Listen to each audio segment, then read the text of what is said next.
Hello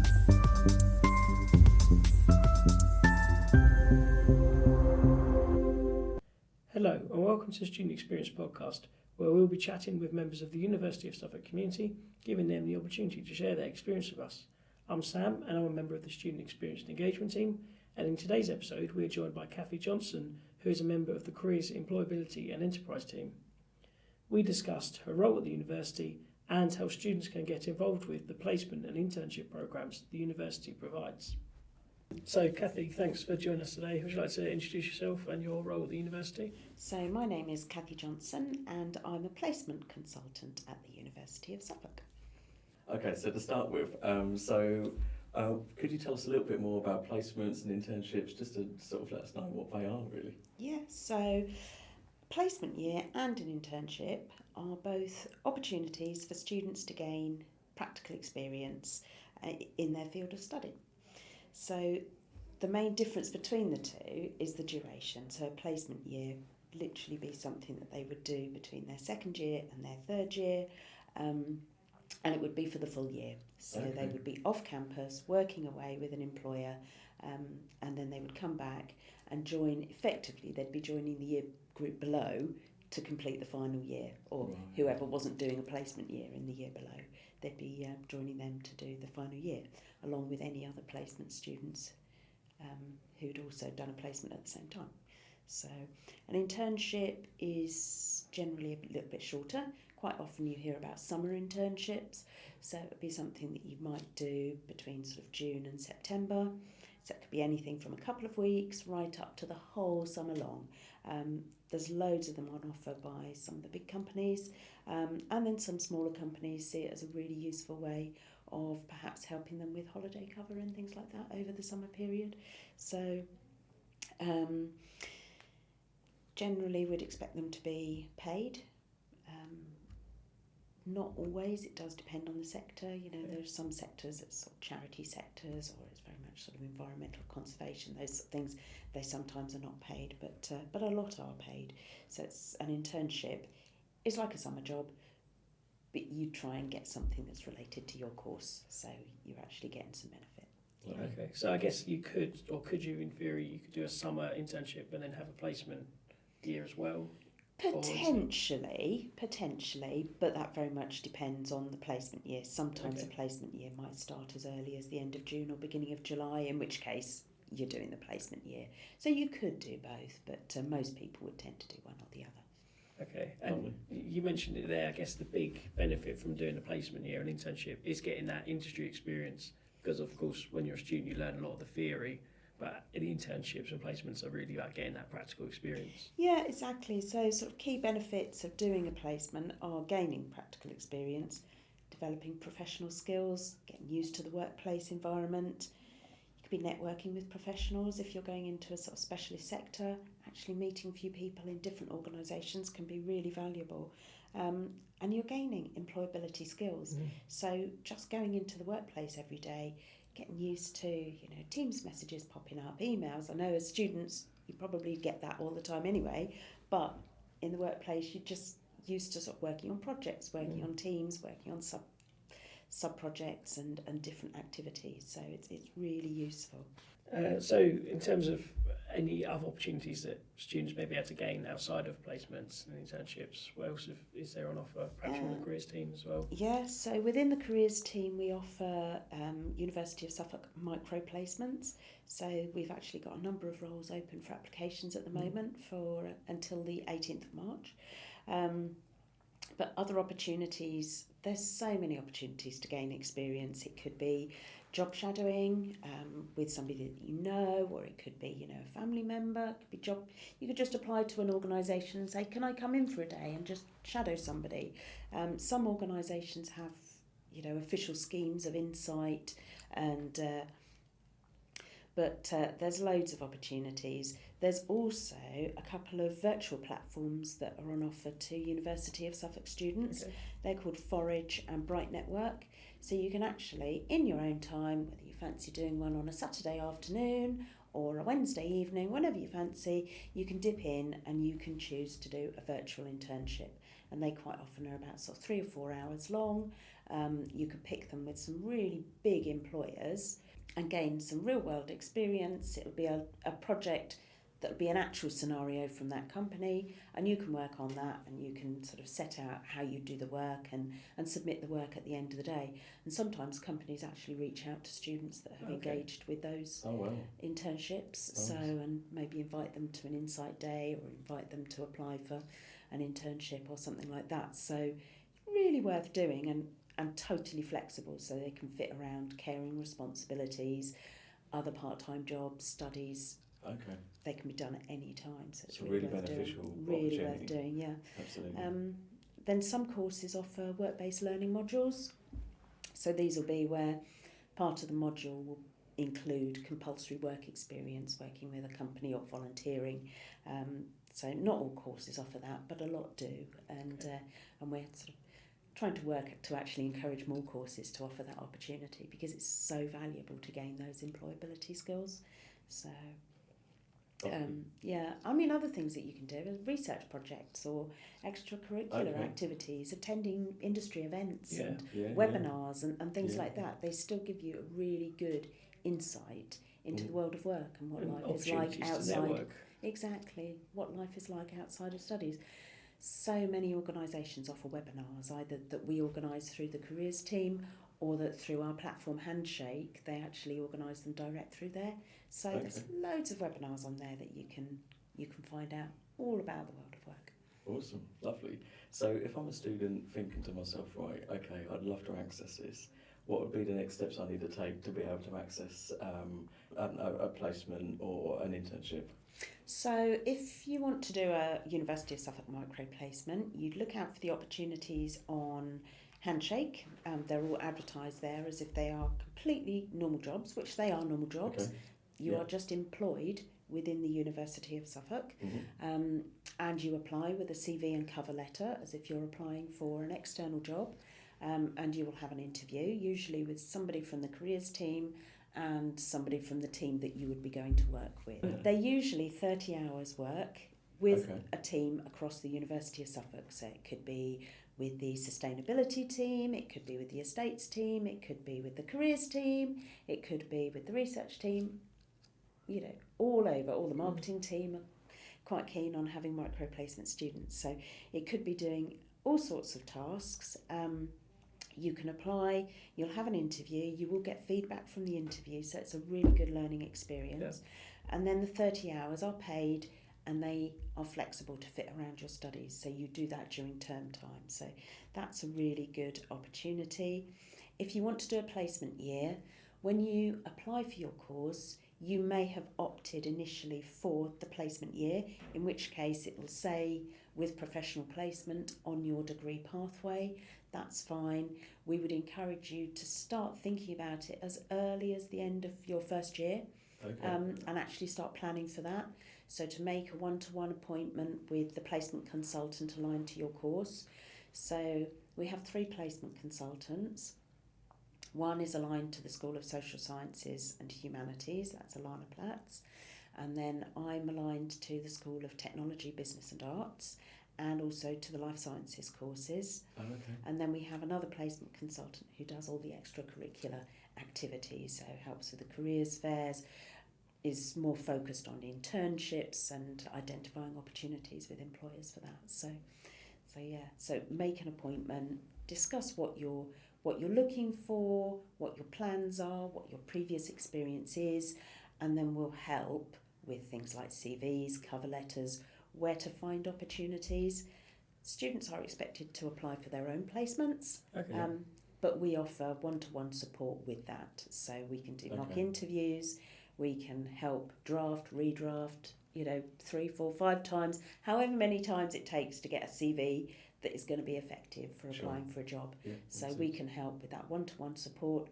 We offer things as well like CV drop-in clinics, so you can just check on Handshake when those are, come along to the Enterprise and Career Zone, and there'll be someone there who can help you if you've got, little quick questions about CV, or you just want somebody to cast their eyes over it before you hit submit on that job application. So That's always the nervy bit, isn't it? When Oh, you oh, yeah. actually It press that is. button. Yeah, it is, and it's like, oh, did I finish all the sentences? Did Yeah. I have capital letters at the beginning? Did I send the right draft? Yeah. You know, Yeah. all these little things that we all have those anxieties, and no matter how experienced you are, those little anxieties never go away. No, absolutely. And you mentioned handshake as well. Could you just sort of remind us and students or anyone listening to this Yeah. how you access handshake? So when you join the University of Suffolk, your information will be imported to Handshake, and then you can go to the Handshake app and it will ask you to select your university.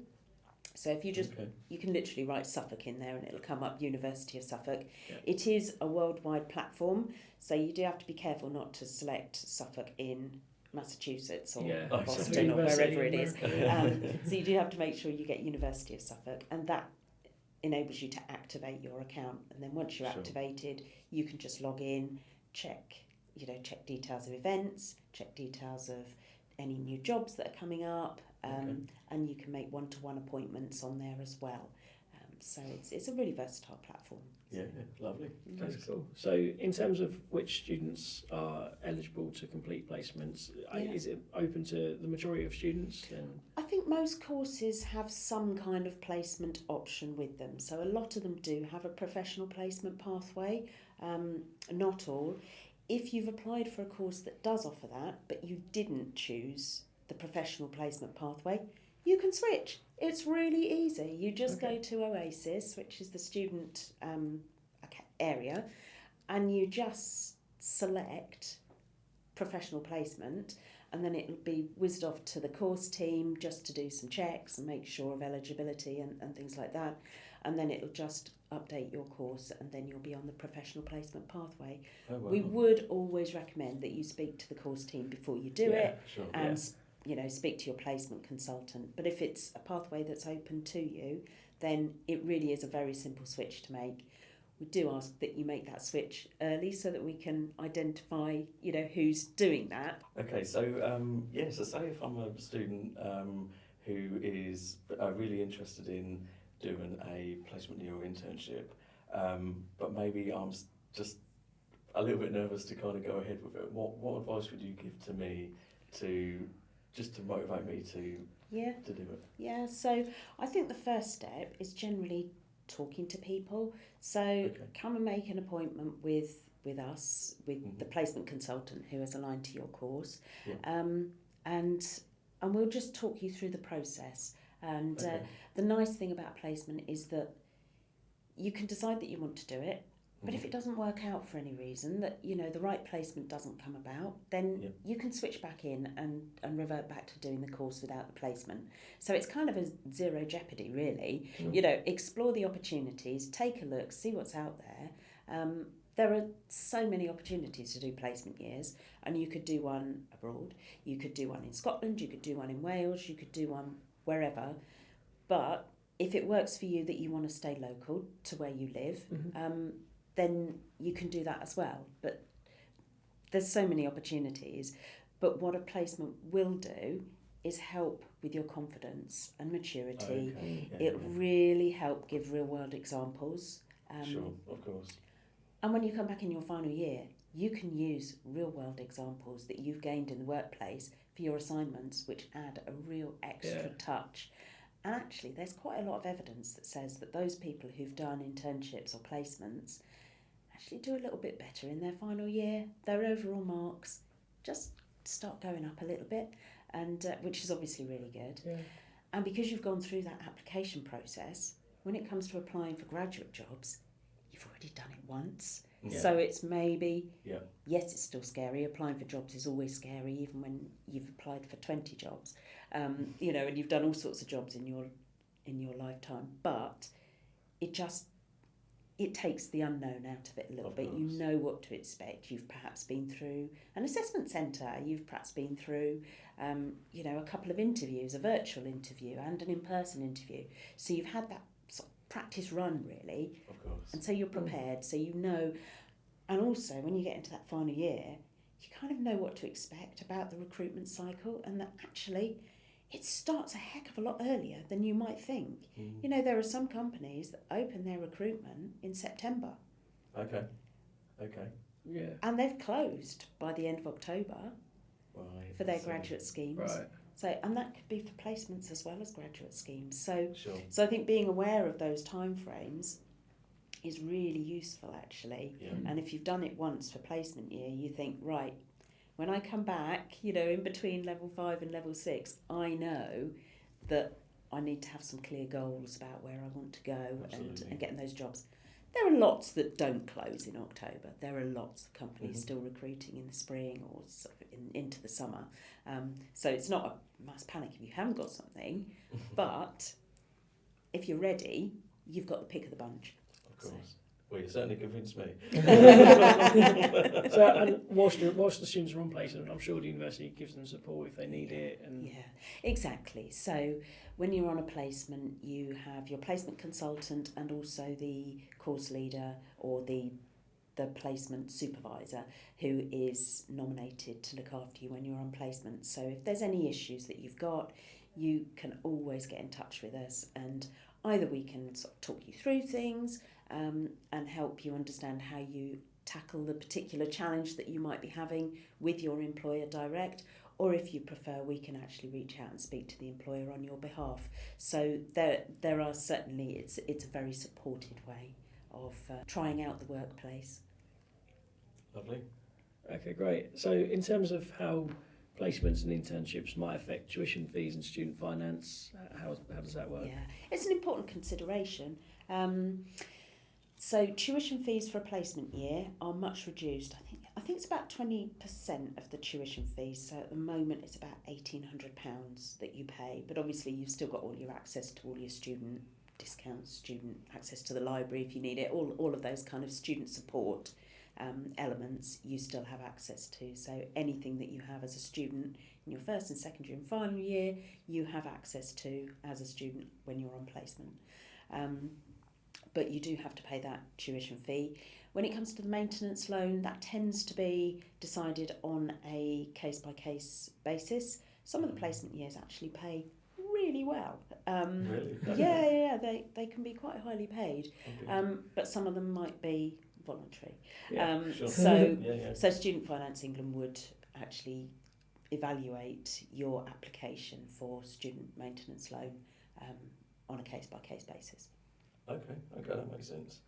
And thinking about sort of assessments, are there any assessments that are taking place during a placement or an internship? Yeah, so a placement year, if it's an embedded part of your degree, so you're going to finish your degree with, you know, it might be business management, for example, with professional placement, yes, you will be expected to keep a journal whilst you're on placement and do some sort of reflective piece of work when you return to campus. So it is an assessed part. An internship is kind of like a summer job, you know, so it's not assessed, but you're going to get loads of benefit from it. Absolutely. So that's really, it's something that you do in your own time, I guess that's the difference. If you do an embedded work experience or work-based learning module as part of your course, then yes, you'll be expected to do similar kind of keeping journals and writing a sort of an evaluation, a bit of a reflective piece. You might have to do a presentation to the class.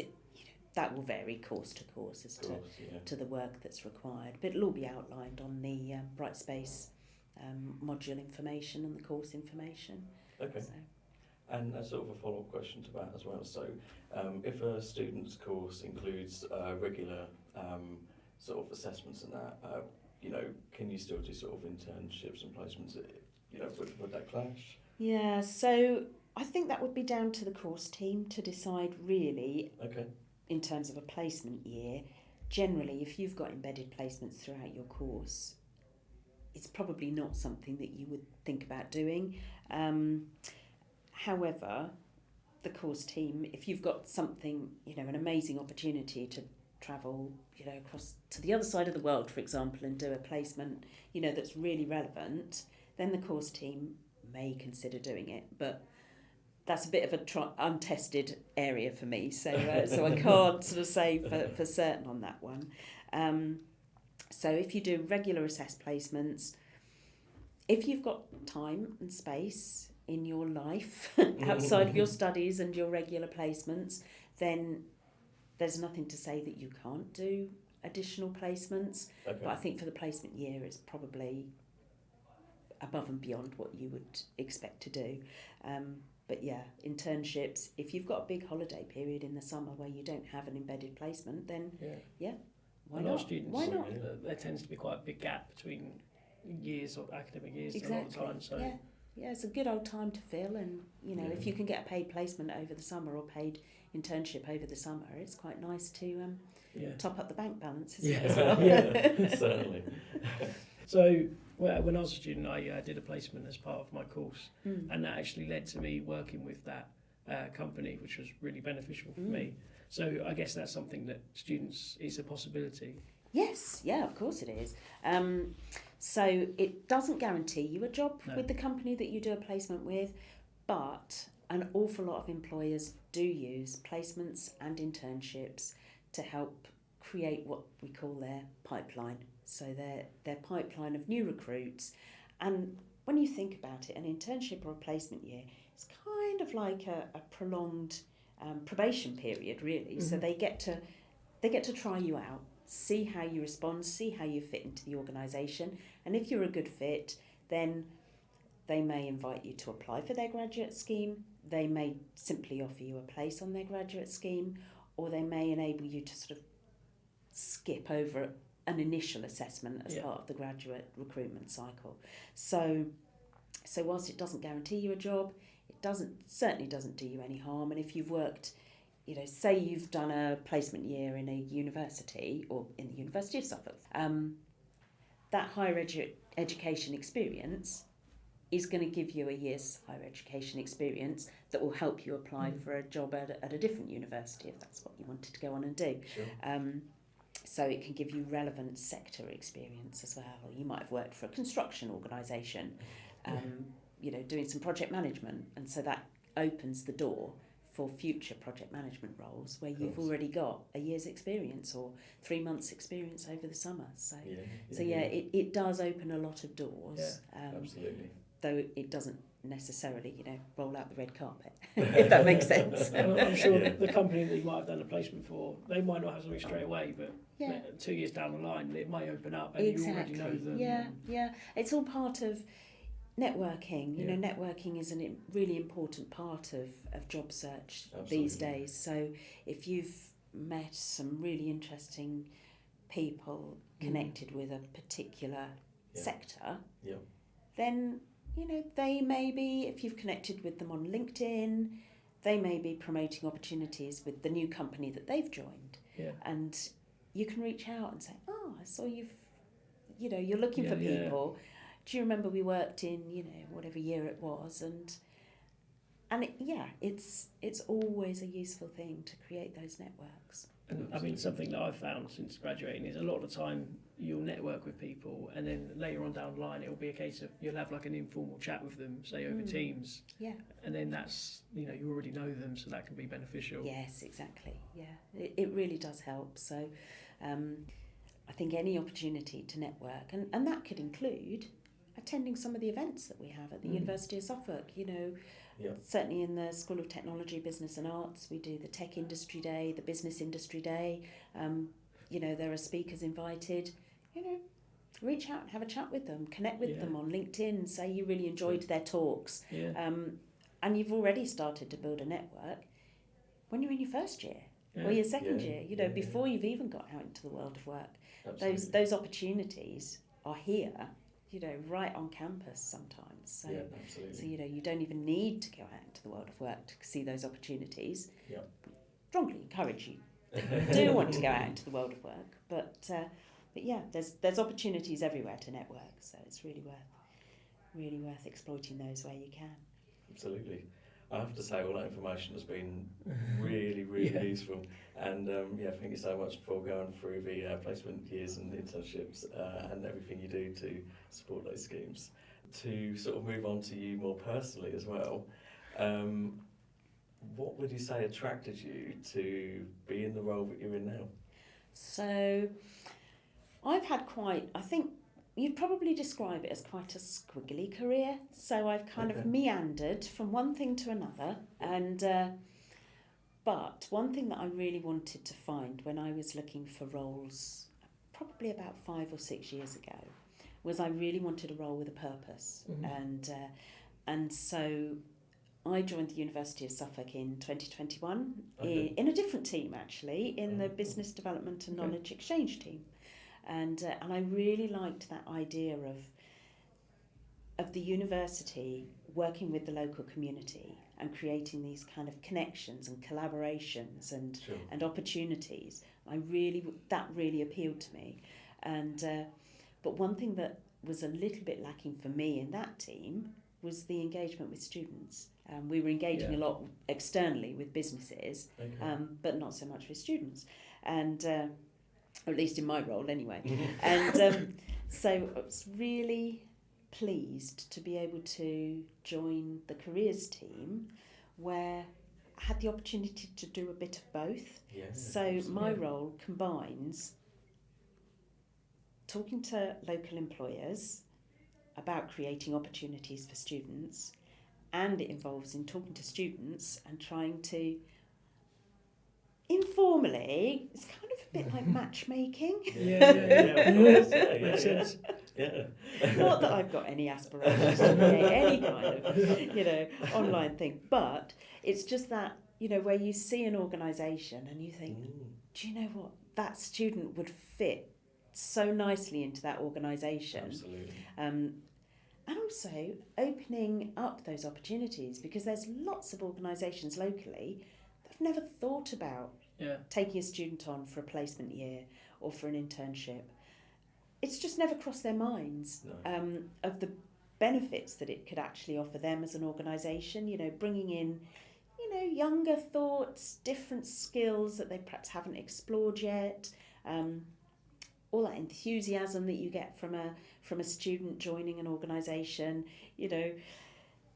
It's such a lovely thing when it works well for an organisation to say, oh, we had a student and they did this and this and this, and we'd never heard of that technology before, but they've introduced that to us, and now we're able to streamline this process or do this or do that, and it's making that match, I think, is really exciting. And I've only been doing this role for a year now, and so it's sort of early days, but we're starting to see that happen, and that's an exciting place to be, I think. Sounds like a really nice role to have. Yeah, it is. I mean, like you say, it sounds really exciting and very varied. So I guess for you, there's not necessarily a typical day for you at the uni. No, definitely not a typical day. Some days we might be planning an event or running an event, running a workshop. Some days we might be reviewing student CVs or talking to students individually about, what they want to do as a placement. And then other times we'll be going to a networking event, and meeting lots of businesses out in the outside world, or getting involved in some of the industry cluster events that happen locally, and just trying to gain as much insight as I can. About local employers. Yeah. Okay, lovely. So, I mean, you've already touched on how much you really enjoy your job. Would you say there's a favourite part, in addition to what you've already said, that you love doing?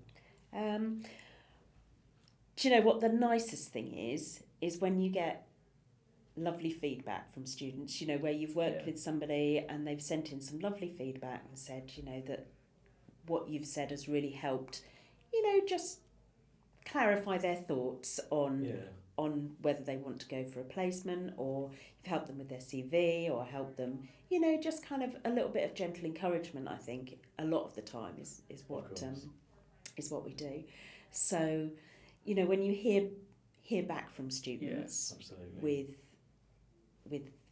whether they've secured a job, whether they've secured an internship. I mean, that's the best feeling ever. Of course. When you've worked with somebody and they come in and say, I've been offered the job, or I've got to the next round, or, Of course. that is absolutely brilliant, because Absolutely. that's what we're here to do, Yeah. and that's what we want. You know, Yeah. we want all of our students to have an opportunity to work throughout their degree if that opportunity presents itself. And I guess you can see, you know, 4 or 5 years time where they are, and that's something probably quite rewarding. I mean, obviously, I'm haven't been early. there I'm early in the stage yet, but actually, we've run events where we've had alumni coming back in to talk to students about their career journey. So, you know, about how they've gone from the lecture theatre, you know, sort of sitting, doing the classes, submitting the assignments, to applying for jobs, securing those first jobs, and what it's like out in the real world. And having them come back in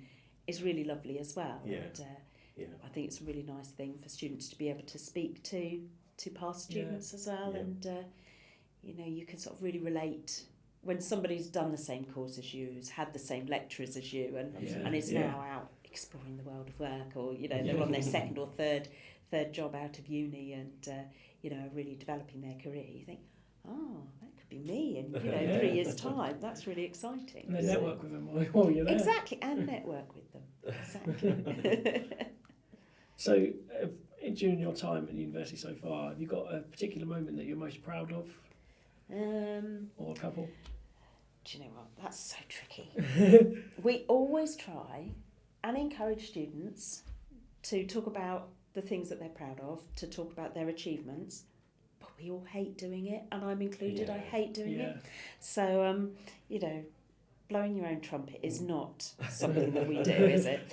But a couple of the things that I did in my previous role was help organise International Women's Day events. Oh, wow. And they were brilliant, and we worked together with 3 different organisations outside of the University of Suffolk to actually help us bring in some really inspirational speakers for those events. And, you know, we sorted out catering, we invited loads of people from the local business community, and they were really well received and so popular. And we had some amazing speakers that you kind of went away and thought, I'm not sure if I'm inspired, or thinking, what have I been doing? But absolutely inspirational as to, you know, what some people have achieved, and, you know, and what has given them, you know, it might be a tiny little thing that's happened in their life that has given them the idea for a business or a charity or a project that they've then developed into, you know, an amazing organisation. So I was really proud of those events that I organised. Brilliant, I can imagine. And to then sort of address sort of the opposite side of it, what would you say is the most challenging part, either of your role or just a particular scenario you've had? So challenging role, for me personally, is actually just juggling my inbox. I'm sure. There's a lot of emails, and I find that personally a real challenge. Great answer. But also, I think one of the other challenges is, you know, when you put on these events, it would be nice to see an absolute room full of people. Of course. And sometimes we don't get as many people coming along to things as we like. Yeah. And so I think that's a challenge as well. Of course, And we'd love to be turning people away because all the seats are taken. So hopefully one day we'll get to that. Absolutely. So, in terms of new students or students that are considering joining university, have you got any advice that you would give them? Yeah, get involved. Yeah. That would be my top tip.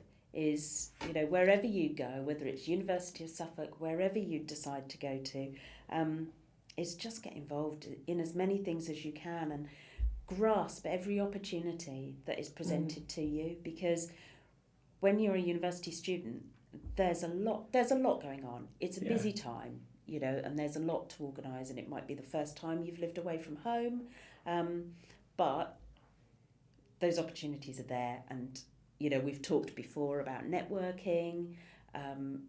You can build some amazing networks. I was talking to somebody from a business the other day, and she said that when she was at university, one of her friends has gone on to be, you know, it's like in the government, you know, cabinet minister. Wow.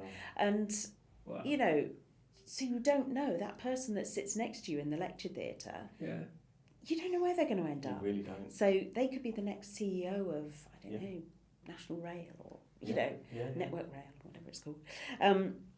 You know, so get out, meet people on different courses, don't stick to your own course, join societies, attend extracurricular events. You know, if you see an event and you think, oh, I'm not sure, go. If you're not sure, Absolutely. do it. Absolutely. Yeah. You get out of what you put into absolutely. it. Yeah. And there will often be things that are outside your comfort zone. Absolutely. And sometimes it's a little bit scary. Yeah. But sometimes scary can be good. Yeah. Absolutely. And you know, what's the word? If you go to a thing and you didn't like it, you never need to get back. But at least you know, you tried it. Yeah. Absolutely. You know. I guess that's the thing that maybe students find the most challenging in these situations is going outside your comfort zone. Yeah. Sort of rolling the dice. Yeah. But there's often support actually. So for example, with our careers fairs, sometimes we do, you know, activities where actually students can ask us to take them around the careers fair. So we'll walk around the careers fair with them and talk to businesses with them. So, you know, there are ways where they can get more support. And if they're nervous about going to something, you know, if it's a careers team event, talk to somebody from the careers team ahead of time and just say, I'd like to come, but I'm really nervous. You know, what do I do? What can I expect? And we can talk you through what to expect with an event beforehand. You know, we can say how it's going to run, what the format's going to be, you know, whether they'll be expected to say anything. Most of the time, they won't be. You know, they can just sit and absorb the atmosphere and just see what it's about. But yeah, a lot of the course teams organise events. So yesterday I was at a hackathon, for example, at the Digitech, at the Digitech Centre, which was fantastic. And BT came in, and it was a brilliant day. You know, and I think the students really enjoyed it that attended. Yeah. So you know, there's all sorts of stuff going on, and it's do as many as you can. Yeah, You know. absolutely. But obviously, get your assignments done. Okay, so we have a closing tradition on this podcast, which is where a previous guest has asked a question for us to ask you, but also then afterwards you then have to let us know a question for us to ask the next guest. So what I'll do is I'll start off by asking you the question that the previous guest has asked, which is, if you had a pot of money and you had to spend it on a particular project or something that maybe you feel quite passionate about, something you might enjoy, what would you do? Oh, that's a really tough question, isn't it? There's so many things that you could spend your money on locally. So I think it would be really nice to sort of continue on the tradition of building collaborations and maybe having some amazing collaborations with the local arts scene. So it could be maybe sponsoring music events or, you know, working together and giving opportunities for students to kind of get involved in planning music events, you know, or maybe joining in with, if it's a really big pot of money, maybe we could sort of connect in with local theatres or sort of theatre groups. But yeah, definitely something with the arts. I'm quite passionate about the arts because I enjoy singing in choirs and things like that. So so yeah, definitely arts would be my choice or my go-to for investing. Yeah, that's good. Cool, nice one. Brilliant answer. I love that. So what would be your question then for the next guest?